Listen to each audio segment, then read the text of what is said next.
Hey everybody, welcome to Beaming Notes, and today we're going to look at the summary of the poem The Gift of India by Sarojini Naidu. Setting of the poem. The Gift of India, written in 1915 by the Nightingale of India, Sarojini Naidu, is a patriotic poem included in her volume of poems called The Broken Wing. This poem focuses on the valuable contribution that the Indian soldiers made to live up to their commitment to the Allied forces during the First World War. The poem is narrated from a first-person narrative where the speaker is Mother India. This poem is emotionally and sentimentally charged with the feelings of respect and love for the Indian soldiers who sacrificed their lives for the honor of their motherland. Through this poem, Sarojini Naidu has attempted to pay homage and respect to the martyred Indian soldiers and to awaken the people of the nation to cultivate and nurture a spirit of patriotism for their own country. Summary, Stanza 1. Is there aught in need that my hands withhold, rich gifts of raiment or grain or gold? Lo, I have flung to the east and west priceless treasures torn from my breast, and yielded the sons of my stricken womb to the drumbeats of duty, the sabres of doom. In the opening stanza of the poem, Mother India raises a question to the world asking if she has withheld any of her riches like clothes, grain, or gold from them.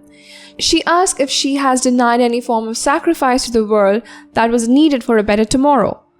She has promptly given away the courageous sons of the nation she calls her priceless treasures to the eastern and the western countries without any hesitation to honor her international commitments to ensure harmony in the world.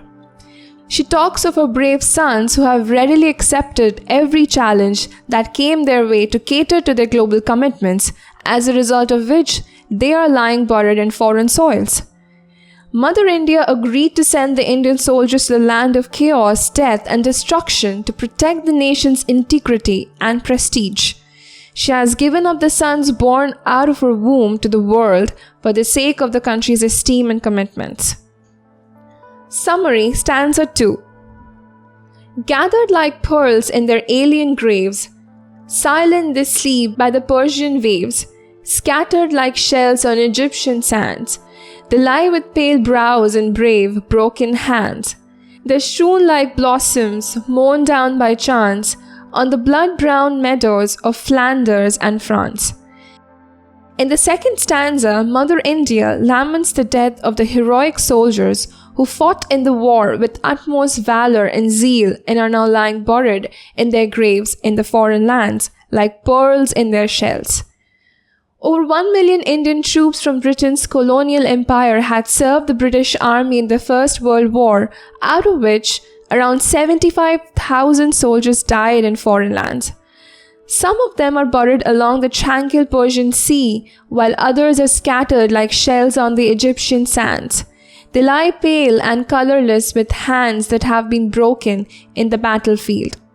There are other brave soldiers whose lifeless bodies lie scattered like flowers in the blood-tainted meadows of Flanders and France. The bleeding Indian soldiers chose not only to sacrifice their blood and sweat for their motherland, but also to prove the fact that India has never backed out from its promised commitment. The selfless sacrifice of the Indian soldiers show that India has always lived up to its expectations by proving its loyalty to its global allies. Summary, Stanza 3. Can ye measure the grief of the tears I weep, or compass the woe of the watch I keep, or the pride that thrills through my heart's despair, and the hope that comforts the anguish of the prayer? And the far sad glorious vision I see of the torn red banners of victory? Mother India asks the rhetorical questions to express the fact that there is no possible way in which the world can measure the intensity of her grief. The world cannot possibly comprehend her grief and suffering that she had to face at the loss of her martyred sons. Even though she is torn by the grief in her heart, she is exhilarated by the sense of pride offered by the soldiers. Her pride in the heroism and spirit of her sons overwhelms the sense of despair and sorrow. She bears immeasurable pain and anguish in her heart at the thought of parting ways with her sons. However, she prays for a world in which there is no place for fights, hatred, or terror, and the thought of a better world in which peace and harmony is restored gives her hope. Here, she is anticipating their victory, which will put an end to the cruelties in the world. At the same time, she is saddened by the thought of the soldiers who are going to sacrifice their lives to bring glory to the country. This whole stanza has an optimistic note suggesting that the sacrifice of today shall succeed in making a better tomorrow. Summary, stanza 4. When the terror and the tumult of hate shall cease, and life be refashioned on anvils of peace, and your love shall offer memorial thanks to the comrades who fought in your dauntless ranks, and you honor the deeds of the deathless ones, remember the blood of thy martyred sons. In the final stanza, Mother India vehemently expressed her sense of pride in the achievements of the Indian soldiers. Even though she has suffered a lot, a hope for a better future in which peace is restored gives her satisfaction. The poem ends on a note of optimism and hope. Mother India hopes that when the world of terror and hate shall cease, a new world will be formed in which peace and harmony would bring joy in people's lives. Mother India expects the world to respect and remember the soldiers who fought bravely in the wars and sacrificed their lives for a peaceful future. She also hopes that the contribution of the Indian soldiers will be recognized by the world. She wants people to pay their homage and gratitude to the soldiers so that they can be immortalized in the history of the world for their valor and heroism. Central idea. The gift of India is a tribute to the Indian soldiers who gave up their lives in several battles in order to honor their country's pride. This is a poem in which Mother India herself speaks of loyalty, strength, and devotion of her beloved children whom she sends to fight in foreign lands. Through this poem, the poet attempts to arouse a spirit of nationalism among the Indians. Sarojini Naidu presents her emotions of patriotism through the words of Mother India in the poem. Mother India laments the loss of her brave children, but at the same time, she is also proud of them for having fulfilled their duty towards their motherland with sincerity and enthusiasm. The thought of losing bright and young soldiers distresses Mother India, but the determination and heroism makes her proud. The poet hopes to witness a day when all the terror and horror would come to an end.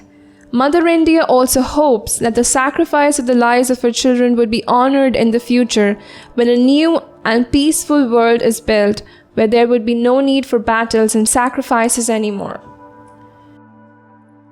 Tone. The tone of the poem is predominantly patriotic.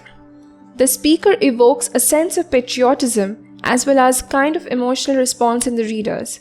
The speaker of the poem is Mother India, who expresses immense pride in the sacrifice of her sons to ensure a better future. Her sense of grief and despair at the loss of her sons is overwhelmed by a sense of pride in their achievements.